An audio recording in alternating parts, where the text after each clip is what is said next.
Welcome to the Today is a Good Day podcast, a podcast to bring you a new point of support as you navigate your NICU journey.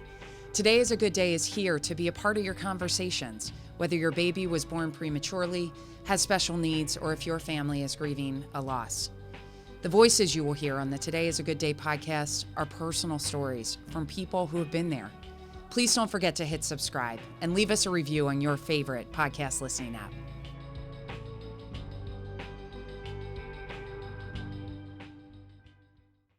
On today's episode, we'll talk about why our family founded Today is a Good Day and the lifelong friendship that sparked a fire to help others during their NICU journeys. In 2010, Rachel Marzario and I were on bedrest at the same time. We didn't know each other then, but we were both pregnant with our sweet little miracle girls. Our daughters were born just 8 days apart, and little did we know how our lives would eventually intertwine, developing a lifelong friendship. This friendship is the foundation for one of Today is a Good Day's most important pillars of fostering a personal connection among parents. And I want to give a little bit of background about why Paul and I founded Today is a Good Day. We welcomed our identical twin girls in November of 2010. They were due March 8th of 2011. 23 weekers, our daughter Claire was a pound 2, and our daughter Mary was a pound 4. I had only made it on bed rest for 5 days before our daughters joined us. Our daughter Mary was with us only 2 weeks before she earned her wings, and our daughter Claire continued to fight every day before coming home after 103 days in the NICU at Abington. That extended stay in the NICU really opened our eyes to a gap in care for families trying to navigate the isolating, overwhelming, challenging world of the neonatal intensive care unit. And we always knew we wanted to give back. We wanted to find a way to do that. And we reflected back on our personal journey through the NICU, the friendships we made, the gaps in care that we experienced. And that brings us to this episode today, where one of my dearest friends has joined us. Rachel, I'll always remember you telling me that you remember seeing them rush me down the hallway the day our girls were born. But welcome, and we want to hear a little bit about your journey. Well, thank you.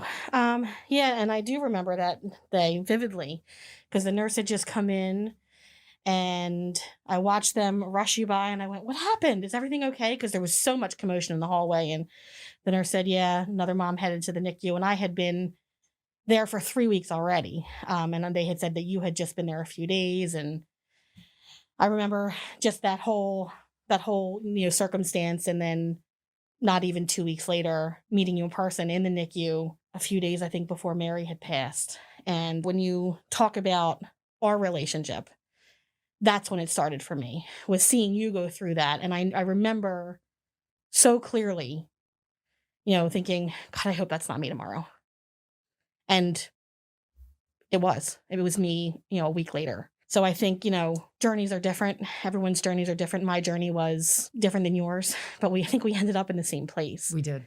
I think I had 6 miscarriages total before I finally got pregnant that stuck. I went to reproductive endocrinology where they found that I had a problem with my uterus that needed surgery. And then they said, "Good luck, come back when you're pregnant." And I did. And then it was, "Oh, maybe you're not pregnant." And then it was, "Oh, wait, you're pregnant with twins. Oh, wait, your progesterone's too low. Oh, wait." And every week it was, "Come back next week and we'll tell you." And it was every week. And it was relentless and unending. And it was fear. The first, all of it, the whole pregnancy was fear, and nobody should be pregnant like that. Mm-hmm. Nobody should be pregnant like that. Well, and I think sharing your journey, because the journey to building a family is so different for everyone. Yeah. Right? Mm-hmm. When we think about getting pregnant, I remember when Paul and I thought, "Oh, we'll look at starting a family," and thought you get pregnant, you have a baby, and you start a family. Yeah. Right? Mm-hmm. And that is how it happens for a lot of families. But that's also not how it happens for a lot of families. And so for families navigating that difficult journey that you and your husband Joe did, mm-hmm. with the miscarriages, with the repeated doctor's appointments, I mean, what advice do you have for families who are going through something similar to that? Because that's an experience I didn't have. Don't give up. We almost did. In some ways we did, because after our NICU experience, we were done. Because it was so traumatic for us. I mean, there was so much grief and loss even before we lost Jenna. There was so much of that heartache already that it didn't feel worth it to just attempt to put yourself through it. But reflecting back now, don't give up. It's worth it. Even having the NICU and everything that brought. I have a beautiful, almost 10-year-old daughter who is amazing. We have a great family, and it's worth a fight. And just keep trying, and talk to people. Don't let other people get you down, but go for it. It's worth it. And when you look at your pregnancy journey and the day that Jenna and Samantha arrived, what were some of the experiences that stood out to you the most about that whole experience? Well, it wasn't like a normal pregnancy, and I'd seen lots of people who were pregnant. I had lots of friends who were pregnant at the same time I was pregnant. It wasn't, for me, it wasn't a positive experience, but I also knew a lot. Like my background, because I'm a nurse, and at the time I was working in, at St. Chris, I was working in burn trauma, which was like a step down unit. So we saw everything, and a lot of what we saw was former preemies, and I spent a lot of time in the NICU getting pulled there. So I knew what to expect. I didn't know how to prepare my husband for that, because I hear stories from him even now that he's like, yeah, I had no idea what was going on. And I think I was just internalizing everything I knew to keep myself going, to like process what was happening. And it was almost like a surreal experience. You're almost out of body. You're standing there in the NICU where you've been a nurse and you've taken care of this patient, but now it's not a patient, it's your child.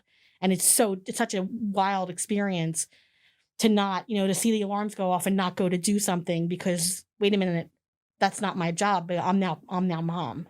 And it's a flip. It's a huge shift.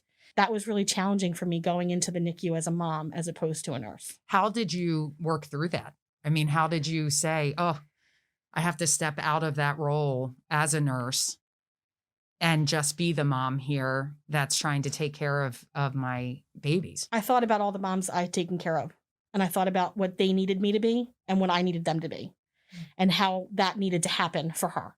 That I couldn't be her nurse, that my perspective was too close, that I needed to let them do their jobs. Even though I think it was super important to advocate for her, it was also really important to let them do what they needed to do to keep her safe, keep both of them safe for the time that they did. And when the girls were born, how did you and Joe approach the NICU? I think it can hit you in so many different ways. So many emotions come out. It is isolating. It's lonely. But how did you all work together to face the NICU? Joe and I are a team. We've always been a team. It's so important. It's so important to be a team with your partner, your significant other, your spouse. It's so important. We talk about it all the time. Communicate. Communication is key. Talk to each other. If you're scared, say you're scared. It's not. Don't be ashamed to be afraid. If you're a man, cry. It's okay to cry. I've seen Joe cry. I saw him cry after Jenna passed, and it was, for me, it made it easier almost, because I didn't feel alone. I didn't feel like I was alone in the emotion that I just lost my child, because he lost his. And I think sometimes as women, we forget that while we are going through the pregnancy and the loss, so are they. They're there watching the people that they love go through it. And it's not easy for them either. And you have to be together on that. And I think part of the reason why we've been so successful in everything we've done is because we've done it all together as a team.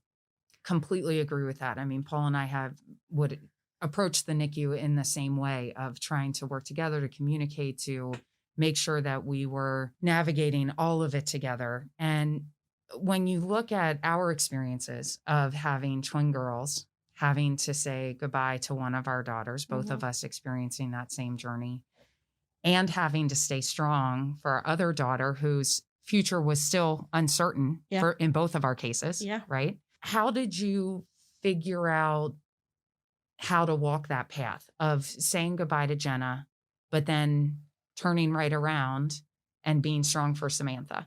It's funny because a lot of people say that to me. A lot of people ask me that question, how did you do it? And even when we were in it and we were in that whole world of, the day she got sick, and it all happened so fast. And, people ask me, how did you do it? How are you getting through it? And, people say to me, oh, I could never have done it. And for me, it wasn't choice. It was today it's happening and tomorrow is not promised. And we have to get through today to get to tomorrow. But right now we have to deal with today. And I think it was a lot of keep going, keep moving, keep doing, keep breathing, keep everything together. You're going to be okay. We're going to get through this. We just have to get through today. And every day got better. I mean, after Jenna passed, and, we always say that Jenna went to Samantha afterwards because Samantha was our sicker twin.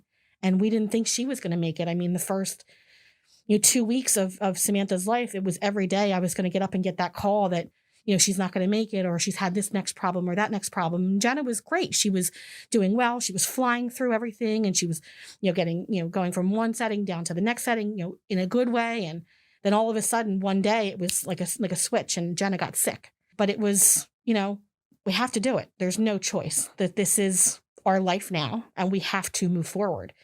There were days, sure, that I didn't want to get out of bed. I would lay in bed and think to myself, I can't do this. I can't be this mom.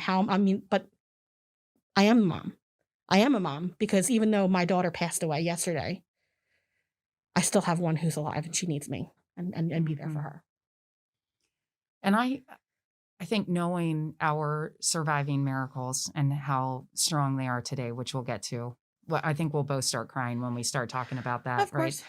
But when we look at how far they've come, it does. And as you're talking, I'm going back to walking those hallways, right? Mm-hmm. And walking into the pods that we shared and seeing each other for the first time. And looking back, so we met a couple days before Mary passed away. Yep. And then I remember you seeing the day that Mary passed away. Mm-hmm. And Paul and I remember seeing you all with Jenna the day that she passed away. Yep. And I think it was after that we really started connecting with each other. Yep. And when did we start going to dinner at least once a week? I want to say it was a couple weeks after. I want to say it was definitely before Christmas. Mm-hmm. It was after Jenna passed, and it was before Christmas. Sometime in there, we were just like, let's just go across the street and get something to eat and talk, and just kind of go through all of our stuff. And timber, man. Yes, that was where we went every week, at least once a week during the nurse shift change in the evening. But looking back on those times, I'll tell you, they were a saving grace for me personally. Yeah. I don't know what I would have done without those times. And I think in the NICU, we talk about it a lot with families now, how you have to take some time to step away. You have to take some time for yourself to make sure that you're healing, that you're taking care of yourself, which is incredibly difficult. And I'm sure you saw it with the parents that you worked with as a nurse in that role.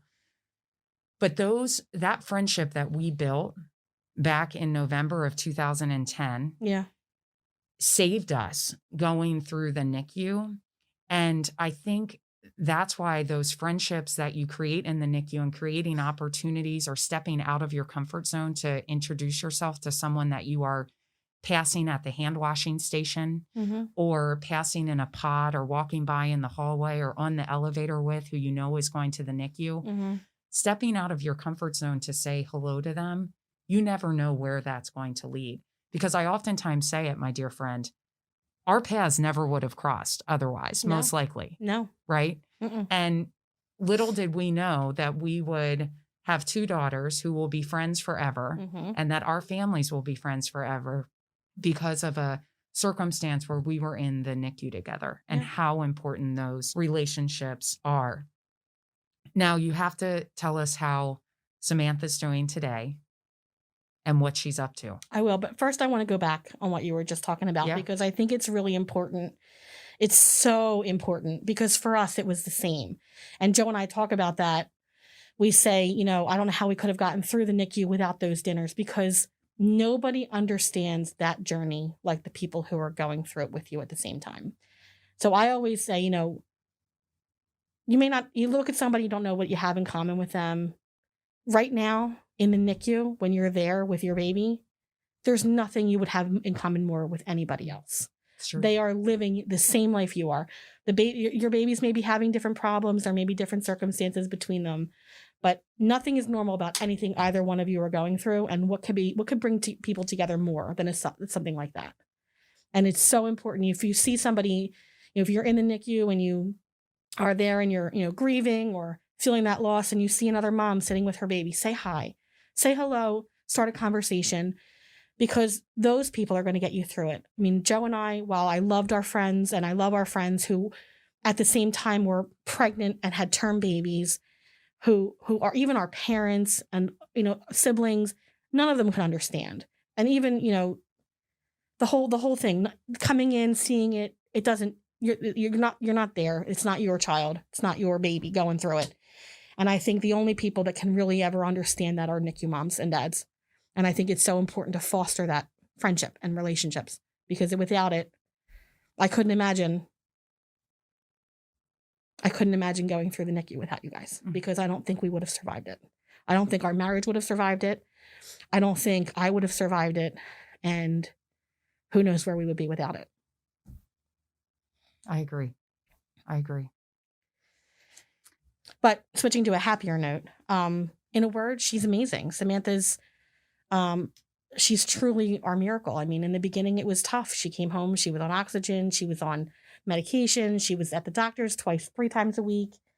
But now, I mean, she's going to be 10 in November, and I don't know where the years went. And she's kind and compassionate and caring, and in ways that other kids her age aren't. She's so understanding, and she's, she gets things that other kids don't get. And she wants to do things that other kids don't do. I mean, tell me another 9-year-old little girl who wants to kayak and fish all day with her dad, and will, put a worm on a hook by herself and take a fish off by herself. And good for her. I'm not doing that.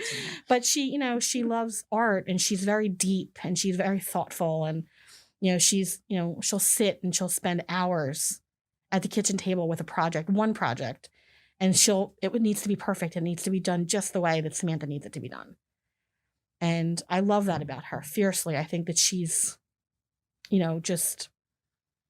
she's an amazing soul. And I think that she has been made stronger by everything she's been through, and everything that she's overcome has just built upon one on the other. And I mean, even recently, back in March, she wound up with vitreous hemorrhage in her eye from the retinopathy in the NICU, which was, I mean, it just knocked us through a loop. We weren't expecting it. We thought everything was going great. I mean, she'd been to the eye doctor and all looked good. And then one day, Mom, I can't see.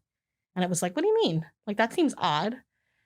And then we went down to Will's eye, and here she's got blood in her eye, inside of her eye, just pulling up. And, it was, it's not easy for kids. Even some adults can't handle drops in the eyes and back and forth to the eye doctor with exam after exam, but she did it, and she rocked at it, and she was amazing. It's wonderful. That you bringing up the ROP reminds me of the day our girls went into eye surgery together, one after the other. Eye of the tiger. Eye of the tiger. They both had their laser eye surgery to help with their retinopathy of prematurity. And I'm still waiting. Claire's, I'm sure glasses are in her future. She hasn't gotten there quite yet, but I know they're coming at some point. When we talk about our girls and how far they've come and where they are today, I do oftentimes think of how they do have a different outlook on life just because of the experiences that they've had, including losing their sisters, their twin sisters, right? And I think you and I have talked about this a lot over the years about how families navigate that loss and how they share that loss with the surviving child. And no way is the right way, right? Every family does this differently with what works for them.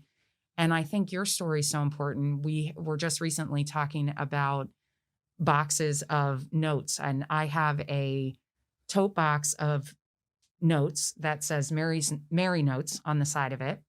I keep telling myself over the years, I've tried to open the lid a few times. I take it off the shelf and I think, oh, today's the day. You're going to open it and look through these notes that people send and all these memories. And I just haven't been able to do it quite yet. And I've said to myself, Claire's turning 10 this year. It's the 10th anniversary. I'm opening the box this year. But you did open the box. And I think it's important to share how you talked with Samantha about her sister Jenna. Yeah, I mean, I like you said, I think it's very personal on how you want to handle it. And Joe and I talked about it probably from day one. Like, when are we going to tell her? Are we going to tell her? Should we tell her? What's the right thing to do?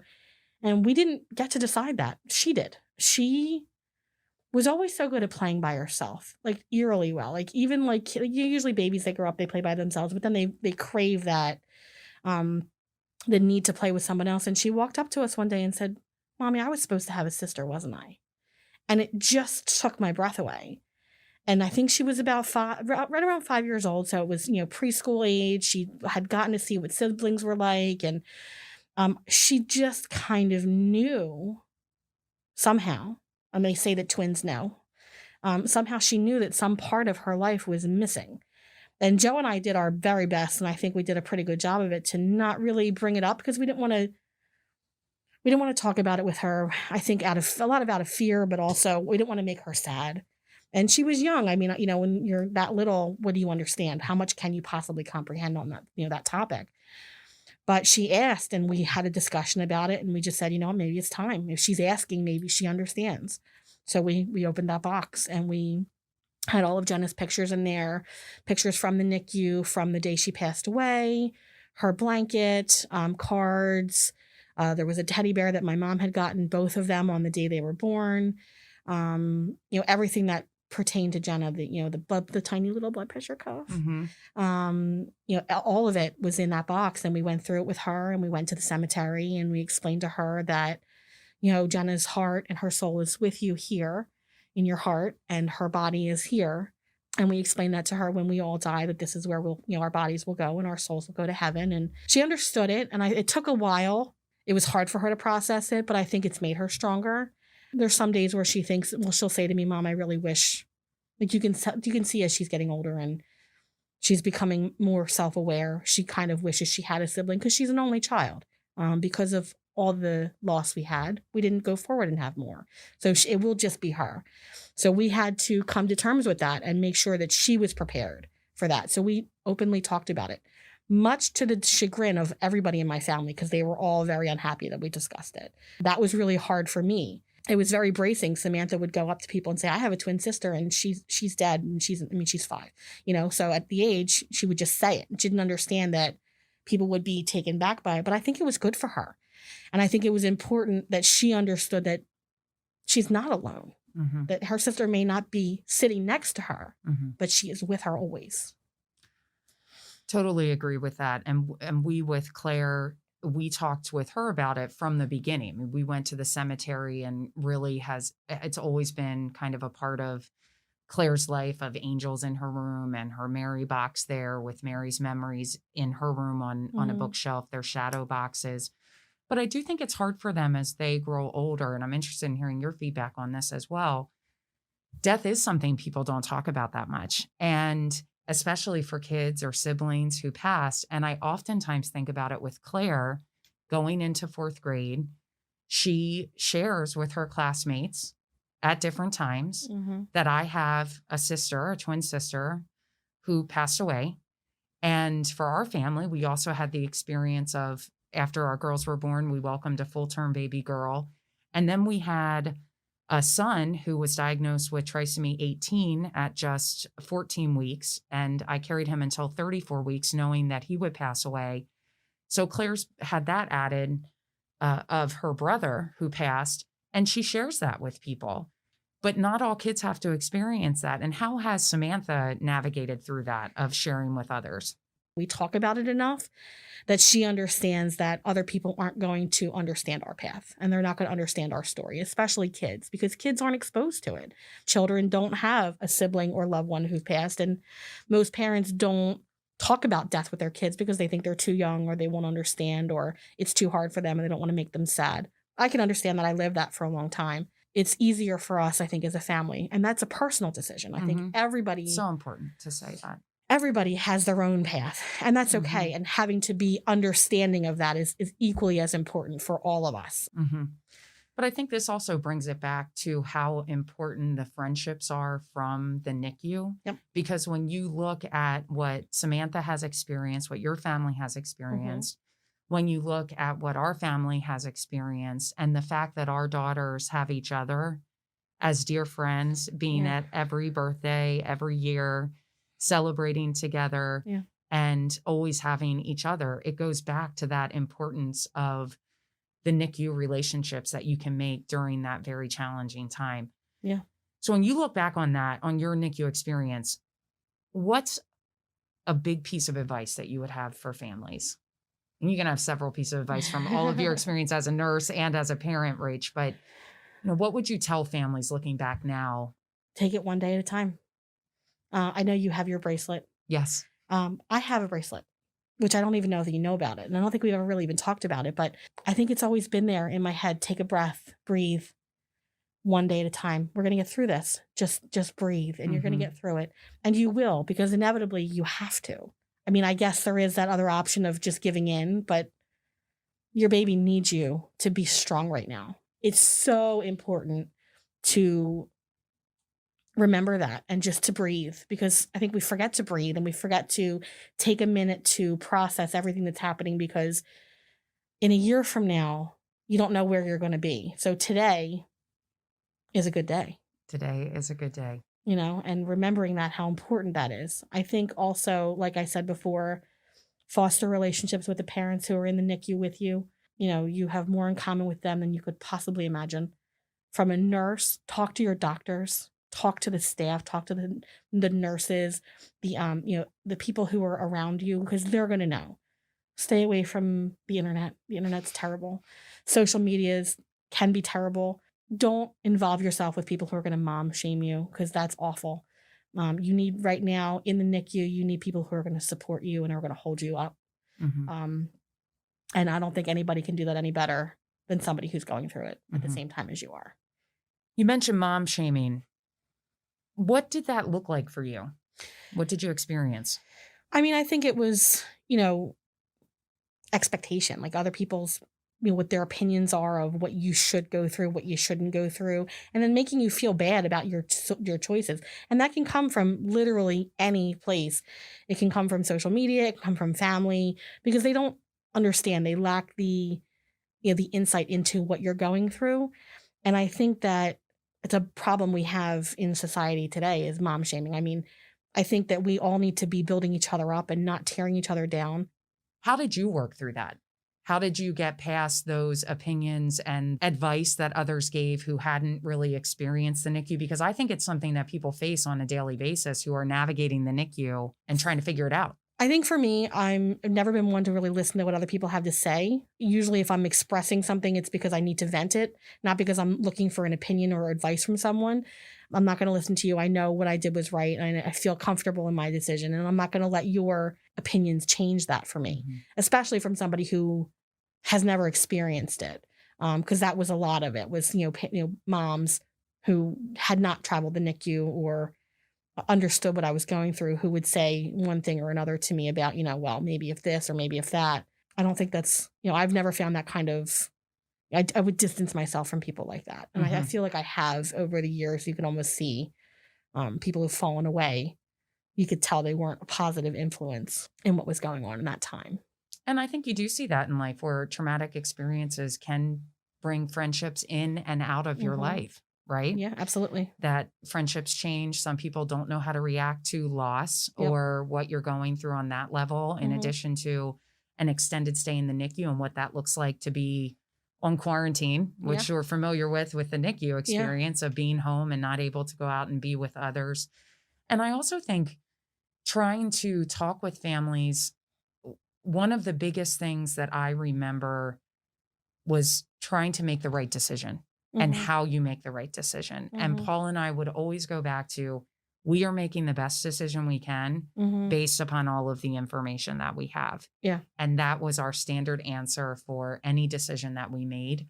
Because of all of the journaling that we did, all the questions we asked, and really trying to go down the best path that we could based upon that information that we were given. Yeah.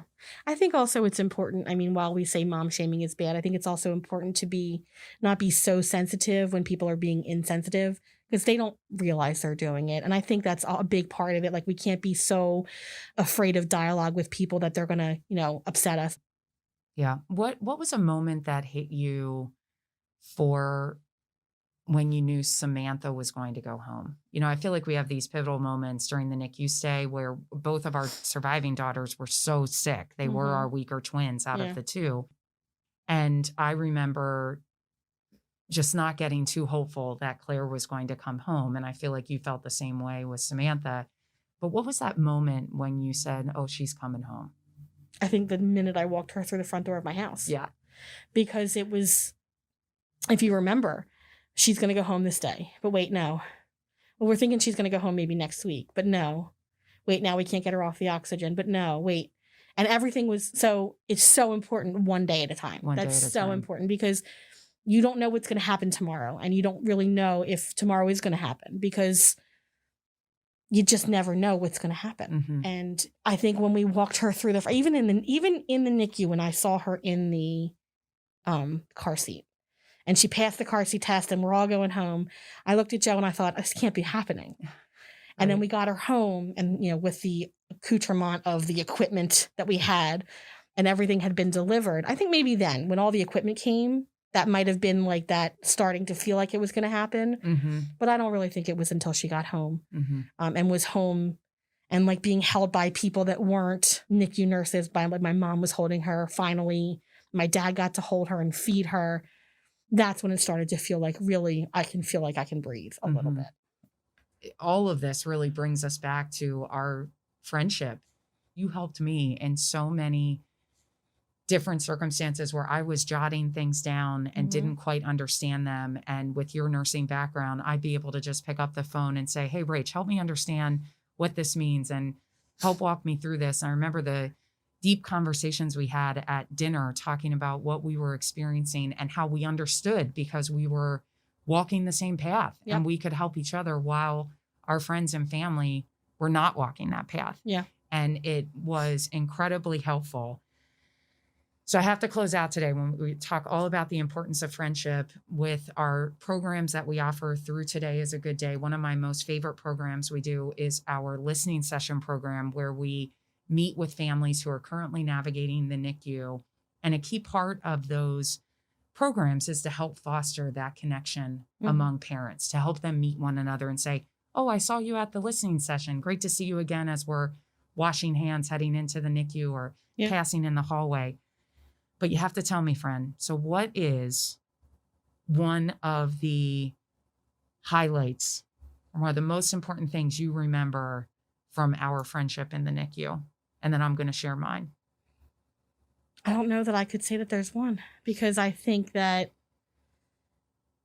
I remember, I have such a memory, but I remember things so vividly from that time that I couldn't say that there was one. I mean, going to Timber out to dinner was such a big part of that because, you know, when you're stressed and then you go and have a glass of wine or you have a cocktail and have some good food and a place to sit and just decompress, I think it's so important. I think for me, that really got, you know, for me, it was one of those big things. And the fact that we were able to do that almost every week, I think the shock of meeting people like you and Paul, who, like I said before, you may not think you'd have anything in common with them, but then you go to a restaurant and you sit down and you start talking and you find out that you're really not all that different than my husband because you both have the same personality and same sense of humor, and you guys can get together and have these giant laughs about, you know, even though things are so scary, we can still have laughs and breathe through it and make it about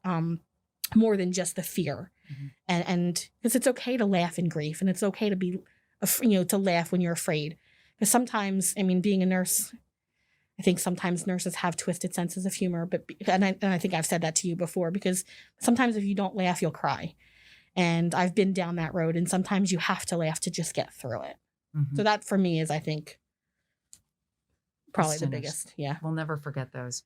I still remember sitting in our pod and us having those boppies, which were the first things that we bought.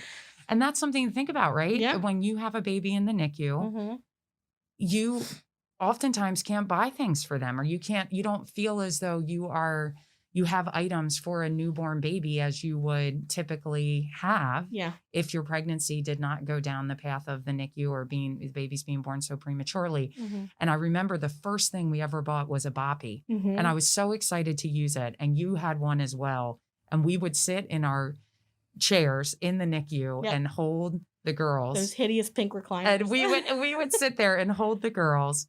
And that is such a highlight for me. I just remember that. And I do think I remember us being a little too loud sometimes in the NICU, the four of us. Yeah, I would say so. I'm pretty Yes. sure we got shushed quite often. But I think that brings it back to finding some joy in Yeah. some of the most difficult moments Yeah. and being able to make new friendships, smile, Yeah. laugh, and find joy with Yeah. others who are going through the same experience. Yeah. So my dear friend, lifelong friend, thank you for joining us today. You're welcome. So happy to have you here. And thanks for sharing your personal story Of course. and how much our friendship meant during our time almost 10 years ago. I know.